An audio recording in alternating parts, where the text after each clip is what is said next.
পৃথিবীতে আগমনের 1000 বছর পূর্বে। কত বললাম? 1000। একটু জোরে বলেন। 1000। 1000 বছর পূর্বের ঘটনা হাদিসে বর্ণিত হয়েছে। তো ইয়ামানের বাদশা সম্রাট তিনি ভ্রমণ আরম্ভ করলেন, সঙ্গে নিলেন 12,000 আলিম এবং হাকিম সঙ্গে ছিল, এবং আলেমের রব্বানি যারা তারাও সঙ্গে ছিলেন। আর এই বাদশা 1,32,000 যানবাহন সঙ্গে নিলেন। কত বললাম? মুখস্থ করে নেন। কত? 1,32,000 যানবাহন আর 1,13,000 পদাতিক বাহিনী নিলেন। পদাতিক বাহিনী, স্থল বাহিনী, সৈন্য সামন্ত সঙ্গে নিলেন। তো বাদশাহ সম্রাট আগে আগে চলতেছিলেন, আর তার সঙ্গে 12,000 আলিম এবং হাকিম, 1,32,000 যানবাহন, 1,13,000 পদাতিক বাহিনী সঙ্গে নিয়ে ভ্রমণ করতেছিলেন। ভ্রমণ করতে করতে যেখানে ক্লান্ত হয়ে যেতেন সেখানেই অবস্থান করতেন। একটু চিন্তা করে দেখবেন কত প্রভাবশালী ইয়ামানের বাদশা। আর যদি কোনো জায়গাতে গিয়ে 1,13,000 পদাতিক বাহিনী নিয়ে, 1,32,000 যানবাহন নিয়ে, 12,000 আলিম এবং হাকিম নিয়ে অবস্থান যদি করেন, এই দৃশ্য দেখার জন্য এলাকার মানুষ ছুটে আসবে না? আসবে না? আসবে না? যে কে এসেছে এত শান শওকত সহকারে। তো যেখানে যেতেন এলাকার মানুষ ইয়ামানের বাদশার সঙ্গে দেখা করার জন্য ছুটে আসতো। ব্রাদারান ইসলাম, ভ্রমণ করতে করতে ইয়ামানের বাদশা মক্কাতুল মুকাররমার সরজমিনে উপস্থিত হলেন। কোথায়? মক্কাতুল মুকাররমা, মক্কা শরীফে অবস্থান করলেন দীর্ঘ সময় ধরে। কিন্তু মক্কা শরীফের কোন ব্যক্তি এই ইয়ামানের প্রভাবশালী সম্রাটের সঙ্গে, বাদশার সঙ্গে দেখা করার জন্য কেউ আসলো না। তো সম্রাট ইয়ামানের বাদশা তার সঙ্গী সাথীদেরকে, উজিরদেরকে জিজ্ঞাসা করতেছেন, ওই আলিমদেরকে জিজ্ঞাসা করতেছেন যে যেখানেই অবস্থান করেছি পুরো এলাকার মানুষ আমার সঙ্গে দেখা করার জন্য এসেছে, কিন্তু এই জায়গাতে আসার পর এলাকার কোন মানুষ আমার সঙ্গে দেখা করতে আসলো না, তার কারণটা কি? তো আলিমগণ বললেন যে দেখুন, এই জায়গাতে কাবা শরীফ অবস্থিত। কি? সুবহানাল্লাহ, সুবহানাল্লাহ। কি অবস্থিত? কাবা শরীফ। কাবা শরীফ খোদার ঘর। এরা কাবা শরীফের জিয়ারত করে, এই জন্য আপনার সঙ্গে দেখা করতে কেউ আসতেছে না। তো প্রভাবশালী বাদশা, ইয়ামানের বাদশা সঙ্গে সঙ্গে কসম করলো যে যে কাবার জন্য আমার সঙ্গে কেউ দেখা করতে আসছে না, এই কাবাকে আমি ধ্বংস করব। নাউজুবিল্লাহ। এবং এই কাবার দেখাশোনা যারা করে, যাদের দ্বারাতে পরিচালিত হয়, যারা আশেপাশে অবস্থান করতেছে, তাদেরকে আমি হত্যা করব। কসম করে নিল, একেবারে নিয়ত করে নিল যে এই কাবার জন্য আমার সঙ্গে কেউ দেখা করতে আসে না, একে আগে সর্বপ্রথম ধ্বংস করব। যেমন আপনার নিয়ত করে নেওয়া, বাদশার নাক মুখ দিয়ে আপনার রক্ত উঠতে আরম্ভ করলো, রক্ত উঠতে আরম্ভ করলো। আর এই রক্তের এত দুর্গন্ধ যে বাদশার পার্শ্বে আপনার কেউ আর বুঝতে পারে না, অসুস্থ হয়ে পড়লো। বাদশার চিকিৎসা শুরু হলো, হেকিমগণ চিকিৎসা করতেছে, হেকিম কবিরাজ দ্বারা এলাজ করানো হলো, চিকিৎসা করানো হলো, কিন্তু চিকিৎসায় কোনো ফল হলো না, কোনো আপনার কম হলো না, একই ভাবে বাদশার নাক দিয়ে মুখ দিয়ে আপনার রক্ত বের হতেছে, রক্ত উঠতেছে এবং সে রক্তের ভীষণ দুর্গন্ধ। বাদশাহ বিছানায় পড়ে গেল। এই 12,000 আলিম এবং হাকিমের মধ্যে একজন আলেমে রব্বানি ছিলেন, তিনি আসলেন। তিনি এসে পার্শ্বে দাঁড়ালেন, শরীরে হাত দিয়ে দেখলেন বিষয়টি কি। তিনি উপলব্ধি করলেন, অনুধাবন করলেন, বুঝলেন যে বাদশাহ ইয়ামানের সম্রাটের দুনিয়াবি কোনো অসুখ নয়। এ অসুখ দুনিয়াবি কোনো অসুখ নয়, এ অসুখ হচ্ছে আসমানি অসুখ। এ আসমানি অসুখ উনি বুঝতে পারলেন। আলেমে রব্বানি বললেন, দেখুন আপনার চিকিৎসা হতেছে পার্থিব ডাক্তারদের দ্বারা, দুনিয়ার ডাক্তারদের দ্বারা। এটা দুনিয়াবি অসুখ নয়, পার্থিব অসুখ নয়, এ অসুখ হলো আসমানি অসুখ। আপনি কি মনের মধ্যে কোন রকমের খারাপ ধারণা করেছেন, নিয়ত করেছেন? বাদশাহ সঙ্গে সঙ্গে কাতর হয়ে বলল, আমি একটা খারাপ ধারণা করেছি। বলে কি ধারণা? বলে আমি কাবাকে ধ্বংস করার ইচ্ছা করেছি।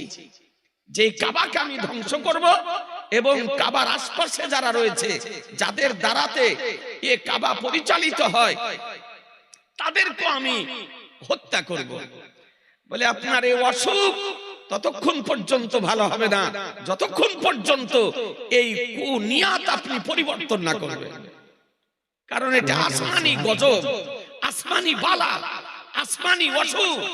আজিজানে মোহতারাম, সঙ্গে সঙ্গে বাদশাহ ইরাদা করলো যে খোদার ঘর কাবা শরীফকে আমি ধ্বংস করব না এবং এর পার্শ্বে যারা রয়েছে, যারা দেখাশোনা করে, তাদেরকে আমি আর হত্যা করব না।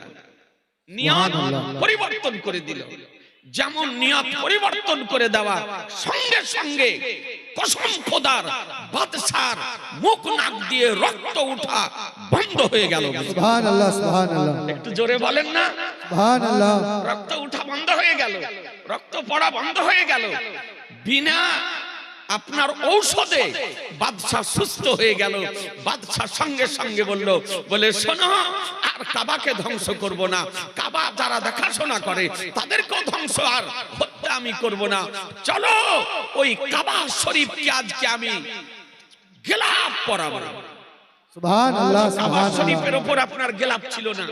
আপনারা মোবাইলে দেখতেছেন, তাসবিরে দেখতেছেন যে কাবা শরীফের উপর এখন কালো গিলাফ চড়ানো আছে। যারা উমরাতে গিয়েছেন তারাও দেখে এসেছেন, হজে যারা গিয়েছেন তারাও দেখে এসেছেন যে কাবা শরীফে গিলাফ চড়ানো আছে। সর্বপ্রথম ইয়ামানের সম্রাট, ইয়ামানের বাদশা তুব্বা আব্বাল হুমায়রি রেশমি গিলাফ কাবা শরীফের উপরে চাপিয়েছিল। সুবহানাল্লাহ, সুবহানাল্লাহ। কাবা শরীফের উপরে গিলাফ চাপানো হলো এবং কাবা শরীফ যারা, কাবা শরীফের যারা দেখাশোনা করতেন, তাদেরকে আপনার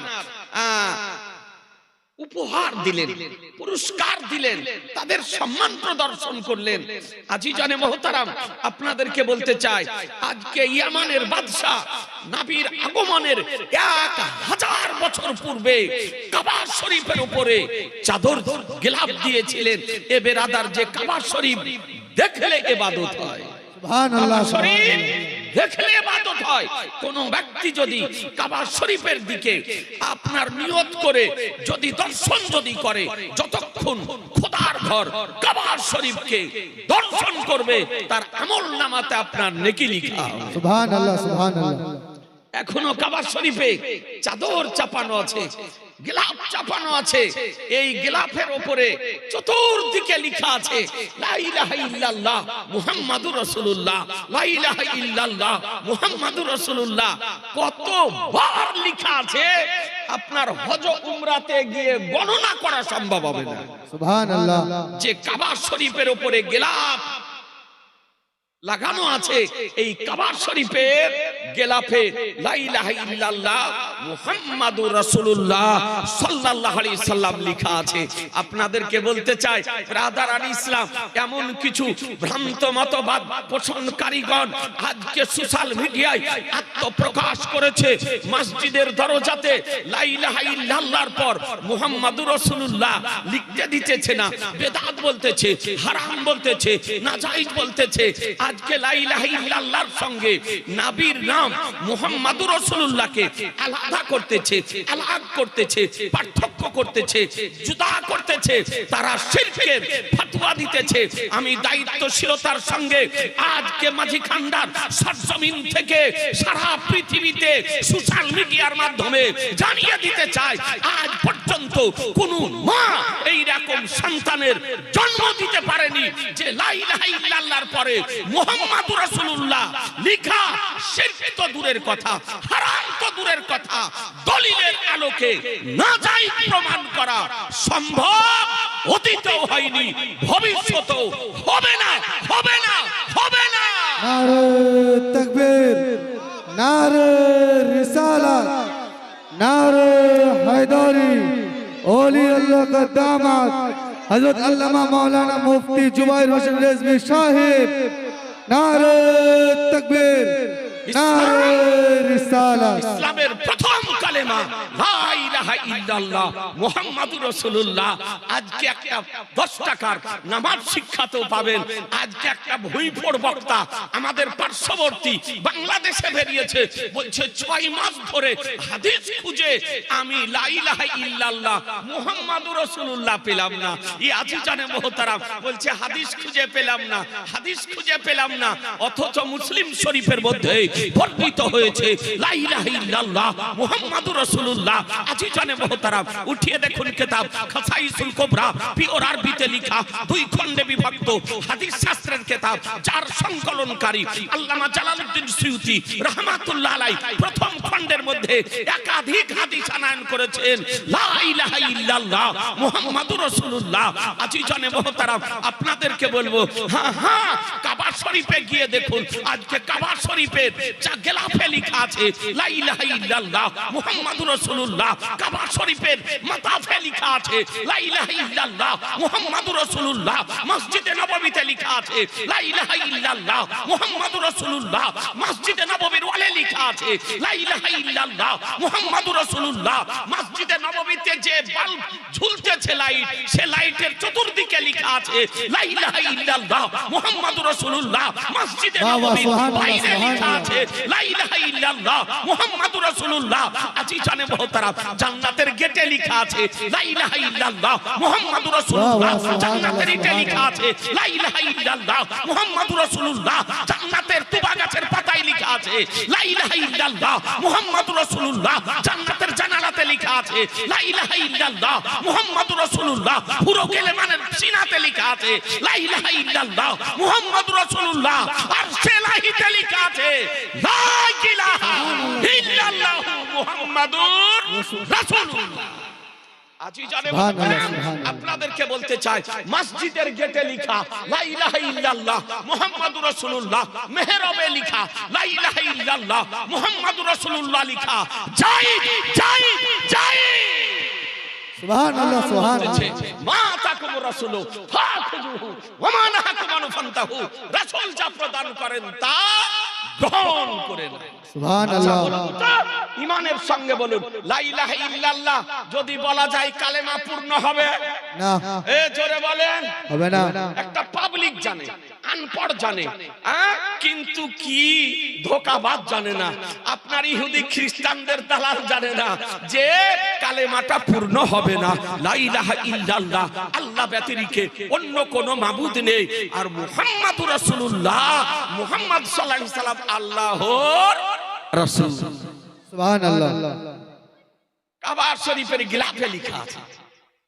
আপনি যদি আজকে হারামের ফতোয়া যদি দিতে হয়, নাজায়েজের ফতোয়া যদি দিতে হয়, বেদাতের ফতোয়া যদি দিতে হয়, তাকে কাবা শরীফ যারা দেখাশোনা করছে আরবে তাদের উপর আগে ফতোয়া দাও। বাহ, কি মাশাআল্লাহ, বলছেন? মাশাআল্লাহ। মসজিদে নববীতে যারা ইমামতি করতেছে, যারা দাস দিতেছে, যারা দেখাশোনা করতেছে, ওই তাদের উপর আগে ফতোয়া দাও। জাত তো একই, জাত একই।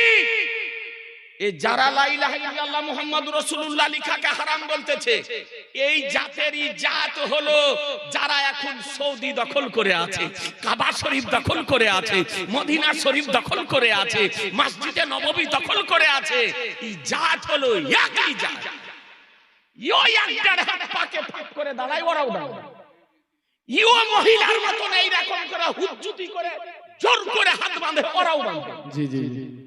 আজিজানে মুহতারাম, এরাও কবর জিয়ারতকে পূজা করা বলছে, ওরাও আপনার বলে যারা কাবা দখল করে আছে, মসজিদে নববী দখল করে আছে, নাজদীক এ বেরাদার, ওরাও বলতেছে মাজার জিয়ারত করাকে কবর পূজা করা। ফতোয়া লাগাও, ওখানে লাগাতে পারে না ফতোয়া, আমাদের উপরে ফতোয়া লাগাতেছে। আজিজানে মুহতারাম, আজকে ইয়ামানের বাদশা তুবাব্বাল হুমায়রি কাবা শরীফের উপরে গিলাফ চাপিয়ে দিলেন। মক্কা শরীফ থেকে ভ্রমণ আরম্ভ করলেন। ভ্রমণ করতে করতে মদিনাতুল মুনাওয়ারাতে গিয়ে হাজির হলেন। সুবহানাল্লাহ, সুবহানাল্লাহ। মদিনা শরীফে গিয়ে হাজির হলেন। এই যে 12,000 আলেম ছিলেন, আলেমে রব্বানি ছিলেন, তারা আসমানি কিতাবের মধ্যে আপনার মদিনা শরীফের বৈশিষ্ট্যতা তারা অধ্যয়ন করেছিল না।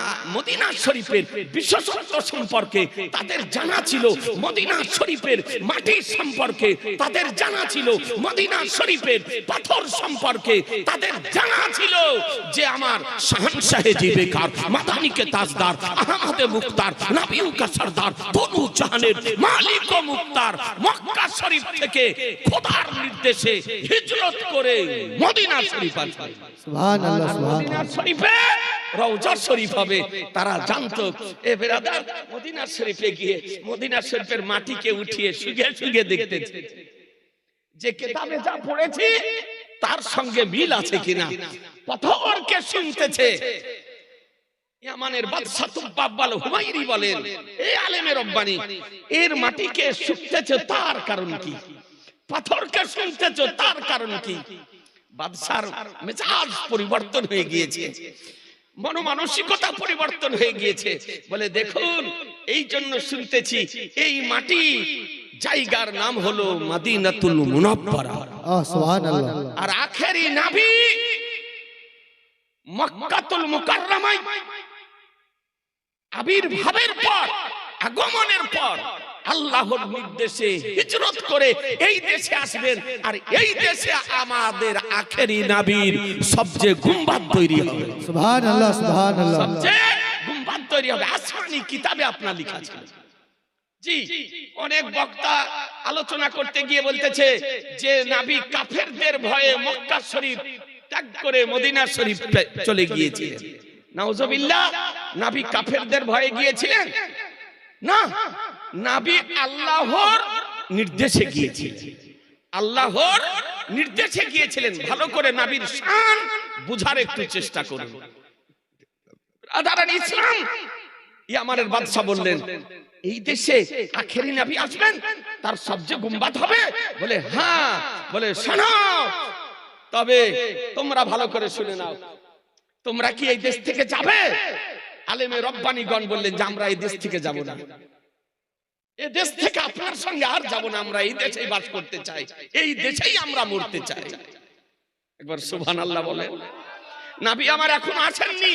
এ ঘটনা নবীর আগমনের 1000 বছর পূর্বে। উঠিয়ে দেখুন কিতাব ইবনে আসাকির, উঠিয়ে দেখুন হুজ্জাতুল্লাহ আলাল আলামিন, উঠিয়ে দেখুন।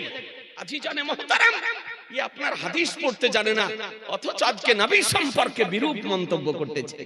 বলে আমরা আর যেতে চাই না, আমরা এখানেই মরতে চাই। বলে কেন মরতে চাও?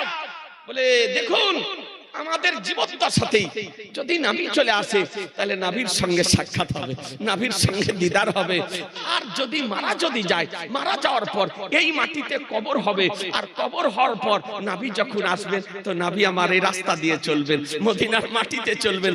আর নবীর পবিত্র জুতো মুবারকের নিচে যে ধুলোগুলো লাগবে ওই ধুলোগুলো উড়ে হয়তো আমাদের কবরে পড়বে। আর ওই জুতো মুবারকের ধুলো পড়ার কারণে আল্লাহ হয়তো আমাদের জীবনের গুনাহকে ক্ষমা করে দিবে। সুবহানাল্লাহ সুবহানাল্লাহ। একটু ভেবে দেখবেন, আকীদা কি? আকীদা কার নাম? আদব কার নাম? মুহাব্বত কার নাম? ইশক কার নাম? আজিজানে মুহতারাম, বাদশা কি করলেন? তাদের জন্য 400 খান ঘর বানিয়ে দিলেন। বলে যাবে না? বলে জি না, আমরা আর যেতে চাই না, নবীকে দেখতে চাই, নবীকে দেখতে চাই। যে নবীকে যদি একবার যদি ঈমানি অবস্থাতে দর্শন যদি করা হয়, স্বপ্নের মাধ্যমে বলেন আর সরাসরি বলেন, কসম খোদার তার দেহ কোনদিন জাহান্নামে যাবে না। সুবহানাল্লাহ সুবহানাল্লাহ। তার দেহ কোনদিন জাহান্নামে যাবে না। নবীর কি বিশেষত্ব আল্লাহ তাআলা প্রদান করেছেন। আজকে শয়তান যে নবীর রূপ ধারণ করতে পারে না, শয়তান মৌলবি সাজতে পারে, শয়তান মুফতি সাজতে পারে, শয়তান মুহাদ্দিস সাজতে পারে, শয়তান মুফাসসির সাজতে পারে, শয়তান ওলি সাজতে পারে, শয়তান পীর সাজতে পারে, এমন কি শয়তান খোদাও সাজতে পারে, কিন্তু নবী সাজতে পারে না। সুবহানাল্লাহ সুবহানাল্লাহ। বেশক নবীর রূপ ধারণ করা শয়তানের জন্য আল্লাহ তাআলা হারাম করে দিয়েছে। যে শয়তান